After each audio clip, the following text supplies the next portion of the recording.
सत श्री अकाल, स्वागत है। गौरव शुक्ला मैं हां तुहाडे नाल हाਜ਼ਰ हां। इस खास पेशकश दे नाल गल करांगे यूनीफॉर्म सिविल कोड यानी यूसीसी दी। यूनीफॉर्म सिविल कोड का विवाद देश भर दे विच लगातार गरमाउंदा जा रहा है। कई पार्टियां इस दे हक दे विच नितरियां ने ते कई सिविल कोड की मुखालफत कर रही ने। पर सिविल कोड आखिर है की? इस दा विरोध क्यों हो रहा है? सिविल कोड लागू होने दे नाल भारतीय कानून दे उत्ते, आम लोकां दे उत्ते, वख-वख धर्म दे लोकां दे उत्ते की असर पवेगा? साडी अज दी इस खास पेशकश दे विच असीं इस कोड नूं डी-कोड करन दी ही कोशिश करांगे।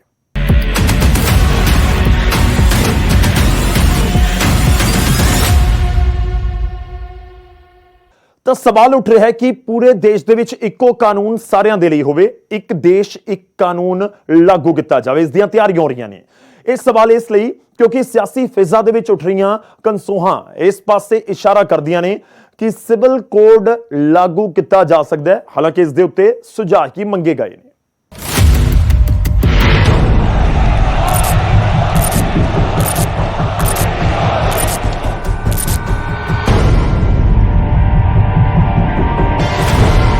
कि सब ते लागू होवेगा इक्को कानून, कि ब्याह तलाक लई होवेगा इक्को कानून, कानून च इकसारता या वोट दी सियासत, की है यूनिफॉर्म सिविल कोड। एक घर में परिवार के एक सदस्य के लिए एक कानून हो, परिवार के दूसरे सदस्य के लिए दूसरा कानून हो, तो क्या वो घर चल पाएगा क्या?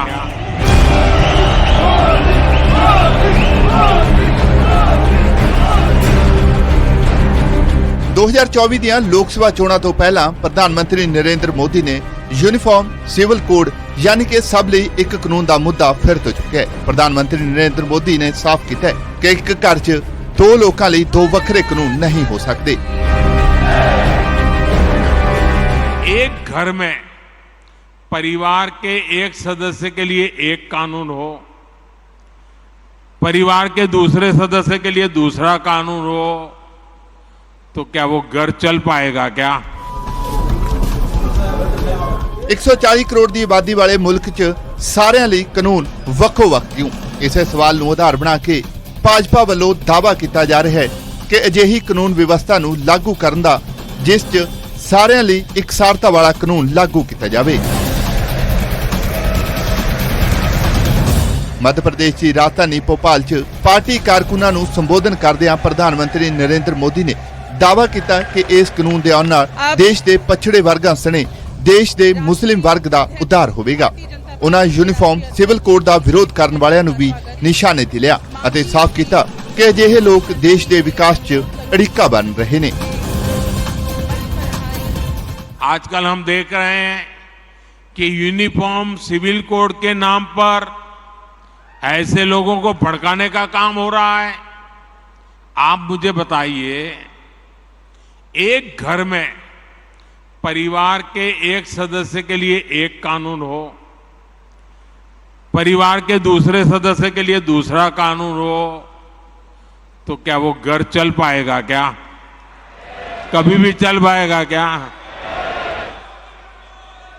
फिर ऐसी दोहरी व्यवस्था से देश कैसे चल पाएगा? हमें याद रखना है कि भारत के संविधान में भी नागरिकों के समान अधिकार की बात कही गई है।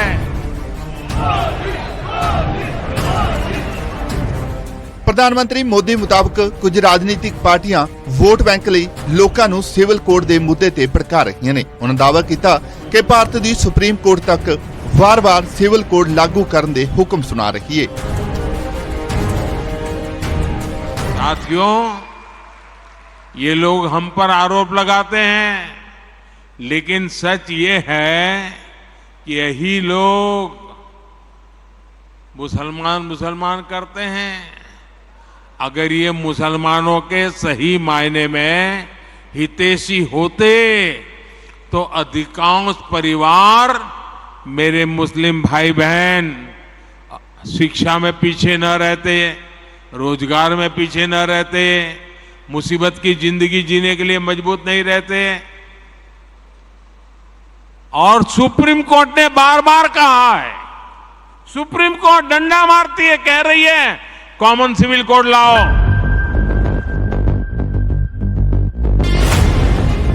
ਪਰ ਇਸ ਕਾਨੂੰਨ ਦੀ ਲੋੜ ਕਿਉਂ ਪਈ, ਇਸ ਬਾਰੇ ਵੀ ਜਾਣਕਾਰੀ ਦਰਸ਼ਕਾਂ ਨਾਲ ਸਾਂਝੀ ਕਰਾਂਗੇ। ਪਰ ਉਸ ਤੋਂ ਪਹਿਲਾਂ ਮੋਟਾ-ਮੋਟਾ ਸਮਝਦੇ ਹਾਂ ਕਿ ਆਖਿਰ ਯੂਨੀਫਾਰਮ ਸਿਵਲ ਕੋਡ ਆਖਿਰ ਹੈ ਕੀ। ਦਰਅਸਲ ਦਾਅਵਾ ਕੀਤਾ ਜਾ ਰਿਹਾ ਹੈ ਕਿ ਯੂਸੀਸੀ ਦੇਸ਼ ਦੇ ਹਰ ਨਾਗਰਿਕ ਨੂੰ ਸਮਾਨ ਕਾਨੂੰਨ ਦਾ ਅਧਿਕਾਰ ਦਿੰਦਾ ਹੈ। ਇਸ ਕਾਨੂੰਨ ਦੇ ਲਾਗੂ ਹੋਣ ਨਾਲ ਹਰ ਜਾਤੀ, ਹਰ ਧਰਮ ਲਈ ਇੱਕ ਸਮਾਨ ਕਾਨੂੰਨ ਹੋਵੇਗਾ।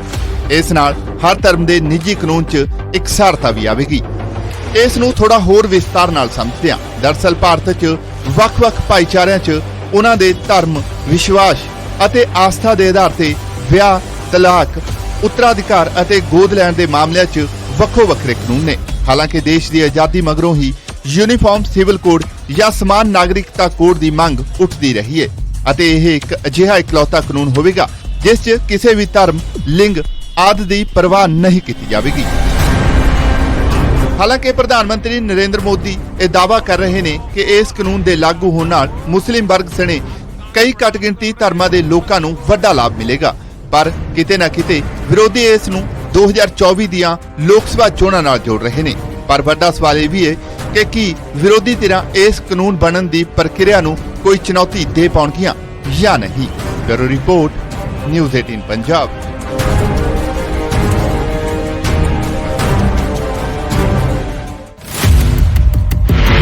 ਤਾਂ ਕੇਂਦਰ ਦੀ ਬੀਜੇਪੀ ਸਰਕਾਰ ਸਿਵਲ ਕੋਡ ਲਾਗੂ ਕਰਨ ਦੇ ਲਈ ਪੱਬਾ ਭਾਰ ਨਜ਼ਰ ਆਉਂਦੀ ਹੈ ਤੇ ਇਸ ਦੇ ਪਿੱਛੇ ਕਈ ਤਰ੍ਹਾਂ ਦੇ ਤਰਕ ਦਿੱਤੇ ਜਾ ਰਹੇ ਨੇ।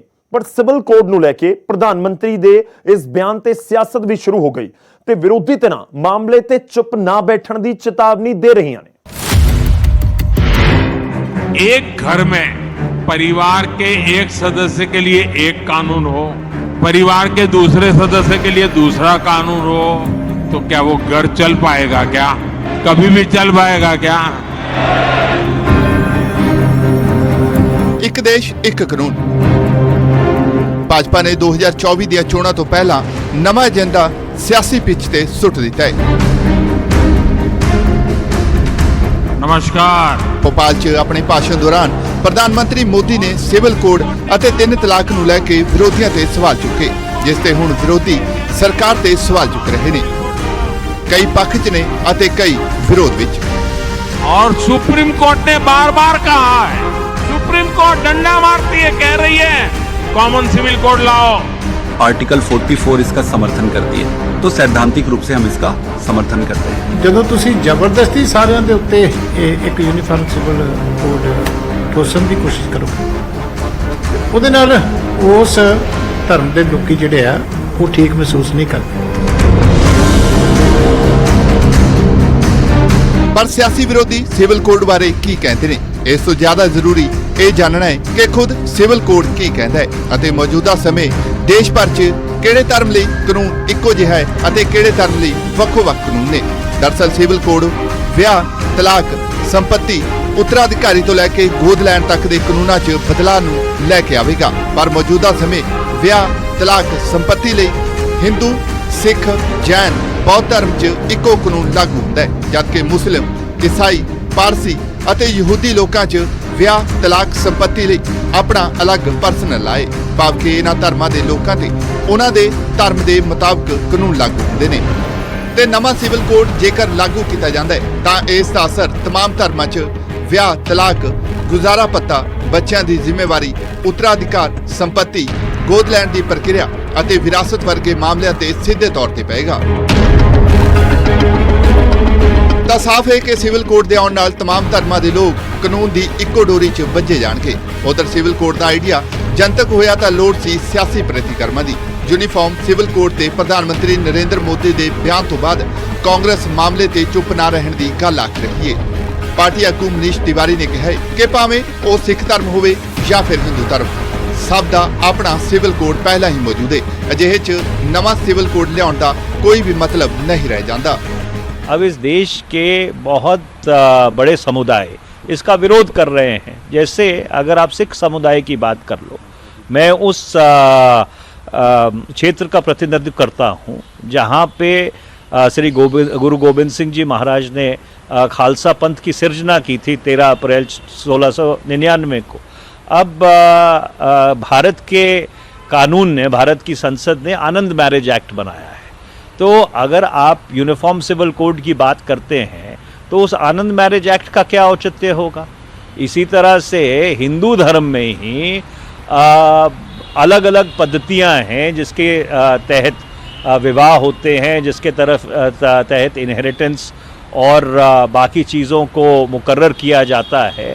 और भारत के कानून में एक यूनिफॉर्म सिविल कोड है तो सही, जो स्पेशल मैरिज एक्ट है और जो इंडियन सक्सेशन एक्ट है वो अपने आप में यूनिफॉर्म सिविल कोड है। ਉਧਰ ਇਨੀ ਦਿਨੀ ਭਾਜਪਾ ਖਿਲਾਫ ਕੁਝ ਵੀ ਕਹਿਣ ਤੋਂ ਗੁਰੇਜ਼ ਕਰ ਰਹੇ ਸ਼੍ਰੋਮਣੀ ਅਕਾਲੀ ਦਲ ਨੇ ਸਿਵਲ ਕੋਡ ਨੂੰ ਲੈ ਕੇ ਭਾਜਪਾ ਨੂੰ ਸਵਾਲਾਂ ਦੇ ਘੇਰੇ 'ਚ ਖੜਾ ਕੀਤਾ ਹੈ। ਅਕਾਲੀ ਦਲ ਦੇ ਸੀਨੀਅਰ ਆਗੂ ਦਲਜੀਤ ਚੀਮਾ ਮੁਤਾਬਕ ਨਵਾਂ ਸਿਵਲ ਕੋਡ ਲਿਆਉਣ ਨਾਲ ਵੱਖ-ਵੱਖ ਧਰਮਾਂ 'ਚ ਨਾ ਸਿਰਫ ਅਰਾਜਕਤਾ ਵਧੇਗੀ ਸਗੋਂ ਅਸੁਰੱਖਿਅਤਾ ਦਾ ਮਾਹੌਲ ਵੀ ਪੈਦਾ ਹੋਵੇਗਾ। ਜਦੋਂ ਤੁਸੀਂ ਜ਼ਬਰਦਸਤੀ ਸਾਰਿਆਂ ਦੇ ਉੱਤੇ ਇੱਕ ਯੂਨੀਫਾਰਮ ਸਿਵਲ ਕੋਡ ਠੋਸਣ ਦੀ ਕੋਸ਼ਿਸ਼ ਕਰੋਗੇ ਤੇ ਉਹਦੇ ਨਾਲ ਉਸ ਧਰਮ ਦੇ ਲੋਕੀ ਜਿਹੜੇ ਆ ਉਹ ਠੀਕ ਮਹਿਸੂਸ ਨਹੀਂ ਕਰਦੇ। ਇਹਦੇ ਨਾਲ ਬੇਭਰੋਸਗੀ ਵੱਧਦੀ ਹੈ, ਬੇਚੈਨੀ ਵੱਧਦੀ ਹੈ, ਅਮਨ ਕਾਨੂੰਨ ਦੀ ਸਥਿਤੀ ਖਰਾਬ ਹੁੰਦੀ ਹੈ।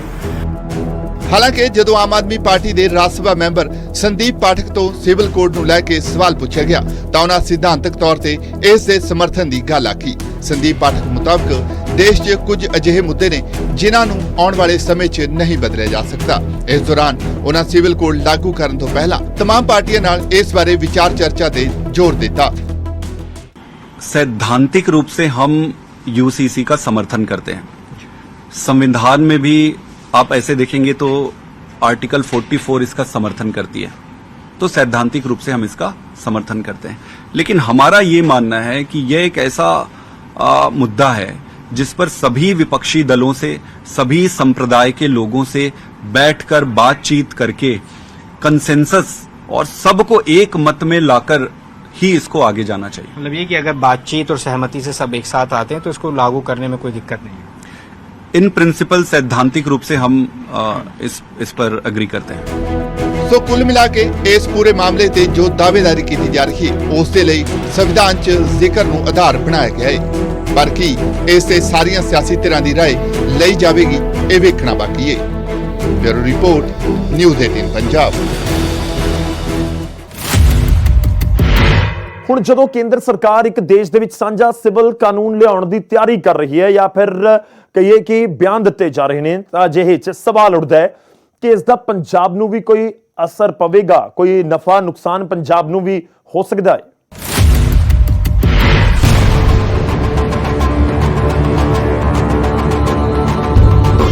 ਕੀ ਪੰਜਾਬ ਤੇ ਪਏਗਾ ਸਿਵਲ ਕੋਡ ਦਾ ਅਸਰ? ਕੀ ਸਿੱਖ ਰਵਾਇਤਾਂ ਹੋਣਗੀਆਂ ਪ੍ਰਭਾਵਿਤ? ਕੀ ਆਨੰਦ ਮੈਰਿਜ ਐਕਟ ਹੋ ਜਾਵੇਗਾ ਖਤਮ?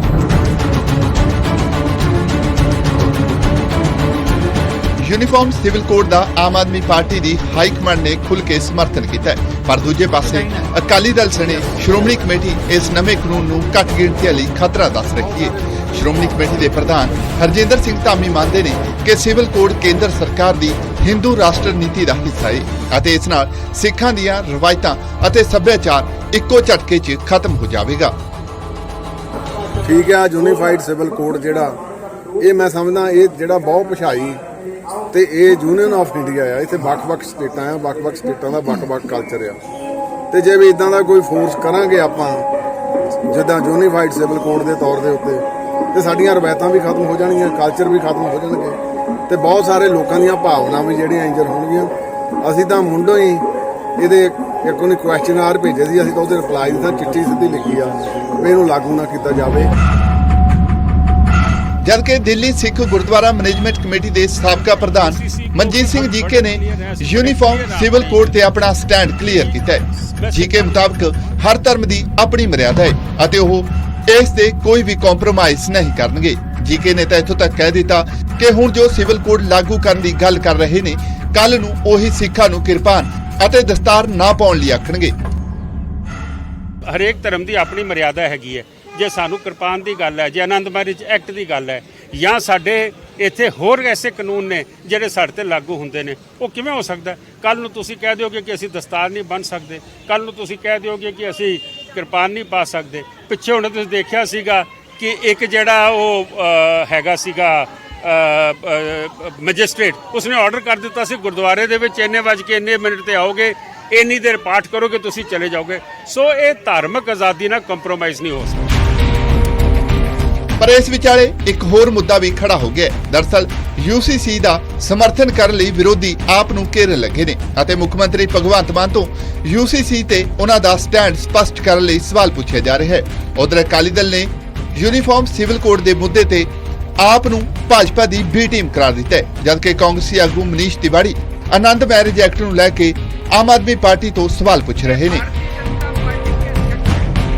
ਜਿਹੜਾ ਕਹਿੰਦਾ ਸੀ ਅਸੀਂ ਸਾਰਿਆਂ ਨੂੰ ਨਾਲ ਲੈ ਕੇ ਚੱਲਾਂਗੇ, ਸਾਰਿਆਂ ਨੂੰ ਇੱਕ ਬਰਾਬਰ ਚੱਲਾਂਗੇ, ਤੇ ਅੱਜ ਹੁਣ ਜੋ ਬੀਜੇਪੀ ਦੀ ਲਾਈਨ ਹੈ ਉਹੀ ਅਰਵਿੰਦ ਕੇਜਰੀਵਾਲ ਦੀ ਲਾਈਨ ਹੈ। ਹੁਣ ਬਹੁ ਗਿਣਤੀ ਚੰਗੀ ਲੱਗਣ ਲੱਗੀ, ਹੁਣ ਘੱਟ ਗਿਣਤੀਆਂ ਦਾ ਚੇਤਾ ਭੁੱਲ ਗਿਆ। ਜਦੋਂ ਵੋਟਾਂ ਲੈਣੀਆਂ ਸੀ ਉਦੋਂ ਬੜੇ ਪਖੰਡ ਕੀਤੇ। देखिए दुर्भाग्यपूर्ण बात है कि आम आदमी पार्टी के जो सांसद हैं, जो पंजाब से चुने गए हैं, उनका पंजाब से कोई लेना देना नहीं है। पंजाब में ना अधिकतर पले बड़े हुए, ना ही वो पंजाब की संस्कृति को समझते हैं। अगर कोई व्यक्ति पंजाब की संस्कृति को समझता हो, अगर अपने लोगों से उन्होंने बात की हो, मैंने जैसे कहा कि मैं उस इलाके का प्रतिनिधित्व करता हूँ जिस इलाके जहाँ पे श्री गुरु गोविंद सिंह जी महाराज ने खालसा पंथ की सिर्जना की थी, तो मैं आम आदमी पार्टी वालों से पूछना चाहता हूँ, अगर यूनिफॉर्म सिविल कोड होगा तो आनंद मैरिज एक्ट का क्या औचित्य होगा?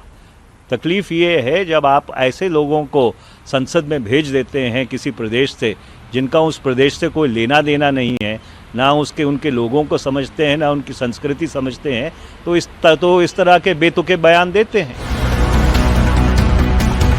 खैर सियासी माहिर आपो अपने तरीके नाल इस कानून की व्याख्या कर रहे हैं ਅਤੇ ਇਸ ਕਾਨੂੰਨ ਦੇ ਲਾਭ ਹਾਨੀਆਂ ਵੀ ਗਿਣਵਾ ਰਹੇ ਨੇ, ਪਰ ਇਹ ਨਹੀਂ ਹੋ ਸਕਦਾ ਕਿ ਕਾਨੂੰਨੀ ਮੁੱਦੇ ਤੇ ਕਾਨੂੰਨੀ ਰਾਏ ਨਾ ਲਈ ਜਾਵੇ। ਨਿਊਜ਼ 18 ਨੇ ਇਸ ਸੰਬੰਧੀ ਸੀਨੀਅਰ ਐਡਵੋਕੇਟ ਚੇਤਨ ਮਿੱਤਲ ਨਾਲ ਗੱਲਬਾਤ ਕੀਤੀ, ਜਿਨ੍ਹਾਂ ਦਾ ਇਸ ਪੂਰੇ ਮੁੱਦੇ ਤੇ ਕੀ ਕਹਿਣਾ ਹੈ ਉਹ ਵੀ ਸੁਣੋ। जो हिंदू के लॉज थे उनको कोडिफाई 1955 में किया, 56 में सक्सेशन एक्ट लेके आए, और उसके बाद करते करते उसके अंदर तो बहुत amendments I. Unfortunately may be because of vote bank politics कहो या कोई और कारणों से करो, जो वो मुद्दे बनने लग गए, वो उसका यूसीसी को रिलीजियस कलर दे दिया कि अगर हम रिफॉर्म लेके आएंगे या यूनिफॉर्म सिविल लॉ लेके आएंगे कि वी आर अटैकिंग एक कम्युनिटी, यानी कि कम्युनिटी को कहीं कहीं डाउट हो जाता था। और वो मुद्दे उन रिलीजियस और पॉलिटिकल लीडर्स ने मेरे हिसाब से अपने वोट बैंक पॉलिटिक्स के करके हटाए। खैर पंजाब च सिविल कोड बनन तो पहला ही इसका असर नजर आउण लगे ते आम आदमी पार्टी विरोधियों के विरोध का जोखम चुकन लई तैयार नजर आ रही है, पर दूजे पासे सिख जथेबंदियां सिविल कोड के विरोध च खड़ियां नजर आउंदियां ने, जिस कारण यह पूरा विवाद होर भी गरमाउण के आसार बने हुए ने। Bureau report news 18 Punjab.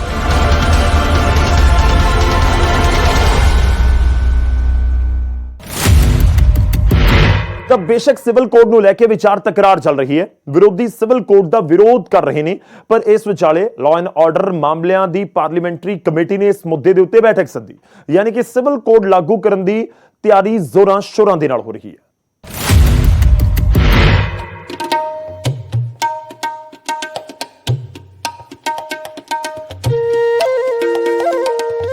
Bharat ਵੱਖ-ਵੱਖ ਧਰਮਾਂ ਜਾਤੀਆਂ ਦਾ ਸਮੂਹ, ਵੱਖ-ਵੱਖ ਧਰਮਾਂ ਦੇ ਆਪੋ ਆਪਣੇ ਰੀਤੀ ਰਿਵਾਜ ਅਤੇ ਆਪੋ ਆਪਣੇ ਧਾਰਮਿਕ ਅਤੇ ਸਮਾਜਿਕ ਕਾਨੂੰਨ, ਪਰ ਹੁਣ ਕੇਂਦਰ ਸਰਕਾਰ ਨੇ ਇਹਨਾਂ ਕਾਨੂੰਨਾਂ ਨੂੰ ਇੱਕੋ ਛਤਰੀ ਥੱਲੇ ਇਕੱਠਾ ਕਰਨ ਦਾ ਮਨ ਬਣਾਇਆ ਹੈ, ਜਿਸ ਤੇ ਚਾਰਾਜੋਈ ਸ਼ੁਰੂ ਕਰ ਦਿੱਤੀ ਗਈ ਹੈ। ਲਾਅ ਐਂਡ ਆਰਡਰ ਮਾਮਲਿਆਂ ਦੀ ਪਾਰਲੀਮੈਂਟਰੀ ਕਮੇਟੀ ਨੇ यूनीफॉर्म सिविल कोड ਨੂੰ ਲੈ ਕੇ 3 जुलाई ਨੂੰ बैठक सदी है। इस बैठक च यूसीसी ਤੇ ड्राफ्ट तैयार कर रहे लॉ कमीशन ਨੂੰ ਵੀ ਬੁਲਾਇਆ ਗਿਆ। ਇਹ बैठक भाजपा ਦੇ संसद मैंबर सुशील मोदी ਦੀ ਅਗਵਾਈ ਚ ਹੋਵੇਗੀ ਅਤੇ ਮੀਟਿੰਗ ਚ 31 संसद मैंबर ਅਤੇ ਕਮੇਟੀ ਦੇ ਸਾਰੇ ਮੈਂਬਰ ਸ਼ਾਮਿਲ ਹੋਣਗੇ। ਜਾਣਕਾਰੀ ਮੁਤਾਬਕ ਸਾਰੇ ਮੈਂਬਰਾਂ ਤੋਂ ਉਹਨਾਂ ਦੀ ਰਾਏ ਮੰਗੀ ਗਈ ਹੈ ਅਤੇ ਉਹਨਾਂ ਤੇ ਵਿਚਾਰ ਵੀ ਕੀਤਾ ਜਾਵੇਗਾ। विमर्श पत्र है, उस पर कमेटी विचार करेगी, उस पर कमेटी चर्चा करेगी और सभी पार्टी के लोग रहेंगे, तो इसको कोई पॉलिटिक्स से कोई संबंध नहीं है। ये तो जो कंसल्टेशन पेपर है उस पर चर्चा होगी कमेटी के अंदर। ਤਾਂ ਸਾਫ਼ ਹੈ ਕਿ ਕੇਂਦਰ ਦੀ ਮੋਦੀ ਸਰਕਾਰ ਵਿਰੋਧੀਆਂ ਦੇ ਇਲਜ਼ਾਮਾਂ ਨੂੰ ਪਿੱਛੇ ਛੱਡ ਤੇਜ਼ੀ ਨਾਲ ਸਿਵਲ ਕੋਡ ਵੱਲ ਆਪਣਾ ਕਦਮ ਵਧਾ ਰਹੀ ਹੈ। ਪਰ ਸਵਾਲ ਇਹ ਉੱਠ ਰਿਹਾ ਹੈ ਕਿ ਭਾਰਤ ਵਰਗੇ ਬਹੁਧਰਮੀ, ਬਹੁਭਾਸ਼ਾਈ ਅਤੇ ਵਿਭਿੰਨਤਾਵਾਂ ਨਾਲ ਭਰੇ ਦੇਸ਼ 'ਚ ਸਿਵਲ ਕੋਡ ਲਾਗੂ ਕਰਨਾ ਸੰਭਵ ਹੈ ਅਤੇ ਜੇਕਰ ਸੰਭਵ ਹੈ ਤਾਂ ਕੀ ਇਹ ਵਾਕਿਆ ਹੀ ਇੰਨਾ ਆਸਾਨ ਹੋਵੇਗਾ। ਇਸੇ ਕਈ ਪਹਿਲੂ ਨੇ ਜਾਂ ਕਹਿ ਲਓ ਕਿ ਹਕੀਕਤ ਕਾਫੀ ਗੁੰਝਲਦਾਰ ਨਜ਼ਰ ਆਉਂਦੀ ਹੈ, ਜਿਸ ਤੇ ਇੱਕ ਝਾਤ ਮਾਰਦੇ ਹਾਂ। ਤੇ ਦੇਸ਼ ਦਾ ਇੱਕ ਵੱਡਾ ਤਬਕਾ ਕੇਂਦਰ ਸਰਕਾਰ ਤੇ ਹਿੰਦੂ ਨੀਤੀਆਂ ਲਾਗੂ ਕਰਨ ਦੇ ਇਲਜ਼ਾਮ ਲਾਉਂਦਾ ਹੈ। ਮੰਨਿਆ ਜਾ ਰਿਹਾ ਹੈ ਕਿ ਸਰਕਾਰ ਸਿਵਲ ਕੋਡ ਰਾਹੀਂ ਹਿੰਦੂ ਰਾਸ਼ਟਰ ਲਈ ਨਵੇਂ ਰਾਹ ਖੋਲ੍ਹਣ ਦੇ ਯਤਨ ਕਰ ਰਹੀ ਹੈ, ਜਿਸ ਬਾਰੇ ਸ਼੍ਰੋਮਣੀ ਕਮੇਟੀ ਪ੍ਰਧਾਨ ਹਰਜਿੰਦਰ ਸਿੰਘ ਧਾਮੀ ਵੀ ਬੋਲ ਚੁੱਕੇ ਨੇ ਅਤੇ ਘੱਟ ਗਿਣਤੀ ਸਿੱਖ ਧਰਮ ਦੇ ਨੁਮਾਇੰਦੇ ਹੋਣ ਦੇ ਨਾਤੇ ਇਸ ਦਾ ਵਿਰੋਧ ਵੀ ਕਰਦੇ ਨੇ। ਜਿਹੜਾ ਖਾਲਸਾ ਇਹਦੀ ਹਸਤੀ ਜਿਹੜੀ ਆ ਆਜ਼ਾਦ ਆ, ਨਿਆਰੀ ਵੱਖਰੀ ਅਡਰੀ ਦੀ ਹਸਤੀ ਸਤਿਗੁਰੂ ਜੀ ਨੇ ਸਾਨੂੰ ਬਖਸ਼ਿਸ਼ ਕੀਤੀ ਆ। ਇਹਦੇ ਉੱਤੇ ਕੋਈ ਕੋਡ ਵੀ ਲਾਗੂ ਨਹੀਂ ਹੁੰਦਾ। ਖਾਲਸੇ ਦਾ ਆਪਣਾ ਕੋਡ ਹੈ ਜਿਹੜਾ ਗੁਰੂ ਸਾਹਿਬ ਨੇ ਸਾਨੂੰ ਬਖਸ਼ਿਸ਼ ਕੀਤਾ। ਠੀਕ ਆ, ਯੂਨੀਫਾਈਡ ਸਿਵਲ ਕੋਡ ਜਿਹੜਾ ਇਹ ਮੈਂ ਸਮਝਦਾ ਇਹ ਜਿਹੜਾ ਬਹੁਤ ਪਛਾਈ ਤੇ ਇਹ ਯੂਨੀਅਨ ਆਫ ਇੰਡੀਆ ਆ। ਇੱਥੇ ਵੱਖ-ਵੱਖ ਸਟੇਟਾਂ ਆ, ਵੱਖ-ਵੱਖ ਸਟੇਟਾਂ ਦਾ ਵੱਖ-ਵੱਖ ਕਲਚਰ ਆ। ਤੇ ਜੇ ਵੀ ਇਦਾਂ ਦਾ ਕੋਈ ਫੋਰਸ ਕਰਾਂਗੇ ਆਪਾਂ ਜਿੱਦਾਂ ਯੂਨੀਫਾਈਡ ਸਿਵਲ ਕੋਡ ਦੇ ਤੌਰ ਦੇ ਉੱਤੇ, ਤੇ ਸਾਡੀਆਂ ਰਵਾਇਤਾਂ ਵੀ ਖਤਮ ਹੋ ਜਾਣਗੀਆਂ, ਕਲਚਰ ਵੀ ਖਤਮ ਹੋ ਜਾਣਗੇ। ਪਰ ਇਸ ਤੋਂ ਵੀ ਵੱਡਾ ਸਵਾਲ ਇਹ ਉੱਠ ਰਿਹਾ ਹੈ ਕਿ ਕੇਂਦਰ ਸਰਕਾਰ ਕਿਹੜਾ ਲਾਅ ਲਾਗੂ ਕਰੇਗੀ। ਕੁਝ ਲੋਕ ਮੰਨਦੇ ਨੇ ਕਿ ਕੇਂਦਰ ਸਰਕਾਰ ਸਿਵਲ ਕੋਡ ਦੇ ਨਾਂ ਹੇਠ ਸਭ ਉੱਪਰ ਹਿੰਦੂ ਲਾਅ ਲਾਗੂ ਕਰਨ ਜਾ ਰਹੀ ਹੈ, ਜਿਸ ਨਾਲ ਦੂਜੇ ਧਰਮਾਂ ਖਾਸ ਕਰਕੇ ਮੁਸਲਿਮ ਧਰਮ 'ਚ ਸਿੱਧੇ ਤੌਰ ਤੇ ਸਰਕਾਰ ਦਾ ਦਖਲ ਵੱਧ ਜਾਵੇਗਾ। ਗੋਆ 1987 ਕਾਨੂੰਨ ਨੂੰ ਇੱਕ ਸਮਾਨ ਨਾਗਰਿਕ ਕਾਨੂੰਨ ਕਿਹਾ ਜਾਂਦਾ ਹੈ, ਜਿਸ ਦਾ ਕੁਝ ਸਰਕਾਰ ਪੱਖੀ ਸ਼ਖਸੀਅਤਾਂ ਸਿਵਲ ਕੋਡ ਲਈ ਹਵਾਲਾ ਦਿੰਦੀਆਂ ਨੇ, ਜੋ ਗੋਆ ਦੇ ਸਾਰੇ ਭਾਈਚਾਰਿਆਂ ਤੇ ਲਾਗੂ ਹੁੰਦਾ ਹੈ। ਪਰ ਕੈਥੋਲਿਕ, ਈਸਾਈਆਂ ਅਤੇ ਹੋਰ ਭਾਈਚਾਰਿਆਂ ਲਈ ਵੱਖਰੇ ਨਿਯਮ ਨੇ। ਇਹ ਵੀ ਦਲੀਲ ਦਿੱਤੀ ਜਾਂਦੀ ਹੈ ਕਿ ਗੋਆ 'ਚ ਹਿੰਦੂ ਧਰਮ ਮਰਦਾਂ ਨੂੰ 2 ਵਿਆਹ ਕਰਾਉਣ ਦੀ ਇਜਾਜ਼ਤ ਦਿੰਦਾ ਹੈ, ਪਰ ਦੂਜੇ ਧਰਮਾਂ ਦੇ ਲੋਕਾਂ ਨੂੰ ਗੋਆ 'ਚ 2 ਵਿਆਹ ਕਰਾਉਣ ਦੀ ਇਜਾਜ਼ਤ ਨਹੀਂ ਹੈ। ਖੈਰ, ਹੁਣ ਜਦੋਂ ਸਿਵਲ ਕੋਡ ਦੀ ਚਰਚਾ ਤੁਰੀਏ ਤਾਂ ਕਈ ਸਵਾਲ ਵੀ ਸਿਰ ਚੁੱਕਣ ਲੱਗੇ ਨੇ, ਜਿਵੇਂ ਕਿ ਵਿਆਹ ਤੇ ਤਲਾਕ ਲਈ ਸਿਵਲ ਕੋਡ 'ਚ ਸਭ ਲਈ ਕੀ ਮਾਪਦੰਡ ਹੋਣਗੇ, ਗੋਦ ਲੈਣ ਦੀ ਪ੍ਰਕਿਰਿਆ ਅਤੇ ਨਤੀਜੇ ਕੀ ਹੋਣਗੇ, ਤਲਾਕ ਹੋਣ ਦੀ ਸੂਰਤ 'ਚ ਜਾਇਦਾਦ ਦੀ ਸਾਂਭ ਸੰਭਾਲ ਜਾਂ ਵੰਡ ਦਾ ਕੀ ਅਧਿਕਾਰ ਹੋਵੇਗਾ ਅਤੇ ਅੰਤ 'ਚ ਜਾਇਦਾਦ ਦੇ ਉੱਤਰਾਧਿਕਾਰ ਦੇ ਕੀ ਨਿਯਮ ਹੋਣਗੇ। ਖੈਰ, ਸਰਕਾਰ ਕਾਨੂੰਨੀ ਖਰੜਾ ਤਿਆਰ ਕਰਨ ਲੱਗੀ ਹੈ, ਜਿਸ ਦੇ ਸਦਨ 'ਚ ਆਉਂਦਿਆਂ ਹੀ ਇਹਨਾਂ ਸਵਾਲਾਂ ਤੋਂ ਵੀ ਪਰਦਾ ਉੱਠਣ ਦੀ ਉਮੀਦ ਜਤਾਈ ਗਈ ਹੈ। Bureau report, news 18 Punjab.